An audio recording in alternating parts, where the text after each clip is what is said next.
Good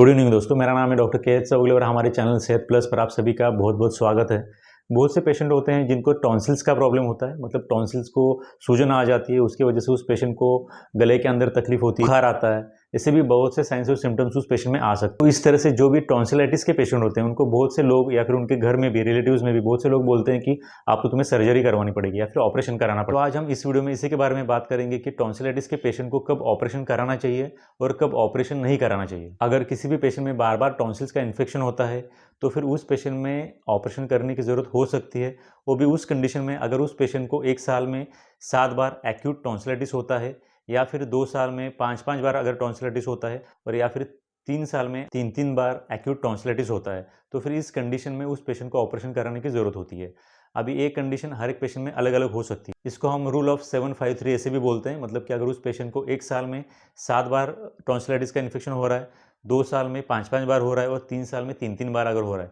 तो फिर उस कंडीशन में उस पेशेंट को टॉन्सिलाइटिस का ऑपरेशन करने की ज़रूरत होती है। अब एक्यूट टॉन्सिलाइटिस का मतलब सिर्फ ये नहीं होता कि उस पेशेंट को गले में थोड़ी खराश है या फिर गले में दर्द कर रहा है, स्वेलिंग है, टॉन्सिल्स को रेडनेस है, सिर्फ इसी को टॉन्सिलाइटिस नहीं कहते हैं। अगर उस पेशेंट को गले में खराश या फिर गले में दर्द के साथ साथ फीवर भी आ रहा है, और वो फीवर अगर 101 मतलब कि 101 डिग्री फ़ारेनहीट या उससे ज़्यादा आ रहा है, उस फीवर के साथ साथ उस पेशेंट को टॉन्सिल्स के ऊपर अगर व्हाइटिस ऐसे पैचेस बन जाते हैं या फिर टॉन्सिल्स को सूजन आ जाती है, साथ गले के ऊपर जो भी नोड्स होते हैं उनको भी अगर सूजन आ जाती है, तो फिर उस कंडीशन में ही उस पेशेंट को ऑपरेशन कराने की ज़रूरत होती है। अगर उस पेशेंट को थोड़ा सा हल्का सा गले में खराश आ रही है, बाकी कोई भी साइंस और सिम्टम्स नहीं है, तो फिर उसी के लिए जाकर के ऑपरेशन कराने की कोई भी ज़रूरत नहीं होती है। इसके लिए बार बार टॉन्सिलाइटिस का इन्फेक्शन होना, उसमें उस पेशेंट को बार बार बुखार आना, टॉन्सिल्स का सूज जाना, टॉन्सिल्स के ऊपर रेडनेस होना, स्वेलिंग होना, व्हाइट पैचेस बन जाना, गले में जो भी लिम्फ नोड्स है उनको सूजन आ जाना, ये सभी लक्षण अगर उस पेशेंट में आ रहे हैं और अगर बार बार आ रहे हैं 1 साल के अंदर, 2 साल के अंदर, 3 साल के अंदर, तो सिर्फ उसी कंडीशन में उस पेशेंट को ऑपरेशन कराने की ज़रूरत होती है।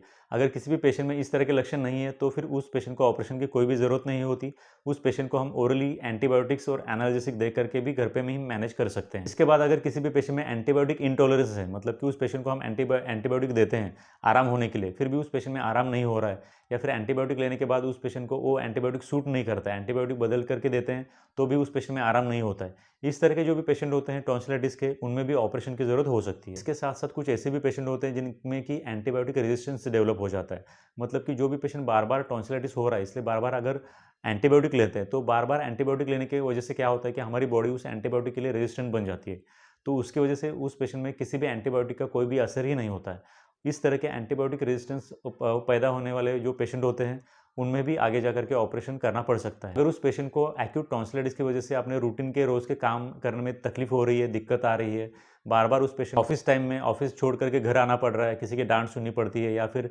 अपने काम के अंदर पूरा फोकस नहीं कर पाता, अगर ऐसी तभी तकलीफें हो रही है टॉन्सिलाइटिस की वजह से उस पेशेंट में, तो भी उस पेशेंट में हम ऑपरेशन के बारे में सोच सकते हैं। लेकिन अगर इतनी ज़्यादा तकलीफ नहीं है, उस पेशेंट के रूटीन लाइफस्टाइल पे अगर कोई इसका असर नहीं आ रहा है, तो फिर इसको हम ओरली मेडिकेशन देकर भी मैनेज कर सकते हैं। किसी किसी पेशेंट में क्या होता है कि जो टॉन्सिल्स है उनको सूजन आने के बाद, मतलब टॉन्सिलाइटिस होने के बाद, वो टॉन्सिल्स सोने के बाद थोड़े से गले के अंदर पीछे चले जाते हैं, और उसकी वजह से जो विंड पाइप है उसका जो पैसेज होता है वो थोड़ा नैरो हो जाता है। उसकी वजह से उस पेशेंट को रात में सोने के बाद सांस लेने में तकलीफ हो जाती है, जिसको कि ऑब्स्ट्रक्टिव स्लीप अपनिया ऐसे भी बोलते हैं। तो जिस पेशेंट में टॉन्सिलाइटिस की वजह से अगर ऑब्स्ट्रक्टिव स्लीप अपनिया बन गया है, मतलब सोने के बाद उस पेशेंट को टॉन्सिलाइटिस होने के बाद जब वो पेशेंट सोता है तो उस पेशेंट को सांस ठीक से नहीं ले सकता है, तो उस तरह के पेशेंट में भी टॉन्सिल्स का ऑपरेशन या फिर सर्जरी का ऑप्शन लेना काफ़ी ज़रूरी हो जाता है। इसके साथ साथ जो अडल्ट पेशेंट होते हैं, खास करके जिनकी उम्र अभी 40 साल से ज़्यादा है या फिर 50 साल से भी ज़्यादा है, उन पेशेंट में भी क्रॉनिक टॉन्सिलाइटिस की प्रॉब्लम है, मतलब उन पेशेंट को बार बार टॉन्सिलाइटिस की प्रॉब्लम हो रही है, तो फिर उस पेशेंट में भी ऑपरेशन की ज़रूरत पड़ सकती है। इसके बाद किसी किसी पेशेंट में ऐसे देखा जाता है कि टॉन्सिलाइटिस होने के बाद